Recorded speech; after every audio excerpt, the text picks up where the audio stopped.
ব্রেকফাস্টে বা ডিনারে আর না হলে স্কুল অফিসের টিফিনে রুটি খেতে ভালো না লাগলে এইভাবে একবার সুজি দিয়ে দারুণ স্বাদের রেসিপিটা বাড়িতে বানিয়ে দেখতে পারেন। মাত্র কয়েক মিনিটের মধ্যে রেডি হয়ে যায়। প্রথমে একটা মিক্সির জার নিয়েছি আর নিয়েছি মেজারিং কাপের 1 কাপ সুজি। এখানে 200 গ্রাম সুজি আছে। আর আমি দিয়ে দিচ্ছি ওই মেজারিং কাপের 1 কাপ জল।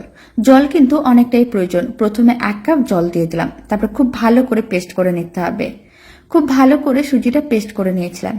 এইভাবে যদি সুজিটা পেস্ট করে না হয় তাহলে বানাতে অসুবিধা হয়, আর বেশ নরম তুলতুলে হয়, খেতেও ভালো লাগে। পুরো মিশ্রণটাই আমি একটা মিক্সিং বোলের মধ্যে নিয়ে নিয়েছিলাম। আর দিয়ে দিলাম বেশ কিছুটা পরিমাণ জল। আর দিয়ে দিচ্ছি স্বাদ অনুযায়ী লবণ, 1/2 চামচের মতন। এবার আমি দিয়ে দিচ্ছি একটা কুচনো পেঁয়াজ, এইভাবে একটু ছোট ছোট টুকরো করে কেটে রেখেছিলাম, আর অল্প একটু কুচনো ধনেপাতা। আর দিয়ে দিচ্ছি প্রায় 1/2 চামচের মতন চিলি ফ্লেক্স। আপনারা চাইলে কুচনো কাঁচা লঙ্কাও দিতে পারেন বা গোলমরিচের গুঁড়োও দিতে পারেন। খুব ভালো করে মিশিয়ে নিতে হবে। সমস্ত কিছু খুব ভালো করে মেশানো হয়ে গেছে। মিশ্রণটা রেডি। এবার মিশ্রণটাকে এক সাইডে রেখে দিচ্ছি। আর এইদিকে একটা তাওয়াকে গ্যাসের ওভেনের উপরে বসিয়ে দিয়েছিলাম। কয়েক ফোঁটা সাদা তেল দিয়ে দিতে হবে। আপনারা চাইলে বাটারও দিতে পারেন। তারপর খুব ভালো করে তেল বা বাটারটাকে ব্রাশ করে নিতে হবে। আর ফ্লেমটা এই সময় লোতে রাখতে হবে। কিছুটা করে মিশ্রণ নিতে হবে আর তাওয়ার মধ্যে দিয়ে দিতে হবে। তারপর ভালো করে চারিদিকে ছড়িয়ে নিতে হবে আর লো ফ্লেমেই রাখতে হবে, নাহলে মিশ্রণটা জমাট বেঁধে যেতে পারে। এবার আমি এইভাবে মিডিয়াম ফ্লেমে 1 মিনিট রেখে দিয়েছি। 1 মিনিট মিডিয়াম ফ্লেমে রেখে দিয়েছিলাম।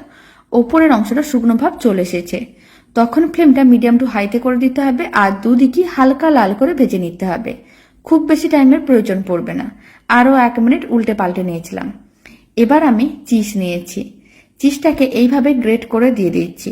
এতে খেতে বেশ ভালো লাগবে। খুবই সামান্য পরিমাণ চিজ এইভাবে গ্রেট করে দিয়ে দিতে হবে। আর অল্প একটু নুডলসের মশলা নিতে হবে। নুডলসের মশলাটা ভালো করে ছড়িয়ে দিতে হবে। আপনারা তাহলে ম্যাজিক মশলাও দিতে পারেন। তারপর এইভাবে হাফ করে ফোল্ড করে নিতে হবে। আর গরম অবস্থায় এইভাবে একটু ফোল্ড করে নিলে চিজটা মেল্ট হয়ে যাবে। এতে খেতেও ভালো লাগবে আর দেখতেও ভালো লাগবে। এবার একটা প্লেটের মধ্যে সার্ভ করে নিচ্ছি। বাকি সমস্তগুলো একইভাবে রেডি করে নিয়েছিলাম। আর 1 কাপ সুজি দিয়ে এখানে 6টার মতন রেডি করা গেছে। আপনারা বেশি করে বানাতে চাইলে আরো বেশি করে নিতে পারেন, মানে সুজির মিশ্রণটা। কম করে বানাতে চাইলে কম সুজি দিয়ে মিশ্রণটা রেডি করতে পারেন। আর রেসিপিটা ভালো লেগে থাকলে ফেসবুক থেকে রেসিপিটা দেখছেন তাহলে পেজটিকে ফলো করে নেওয়ার অনুরোধ রইল।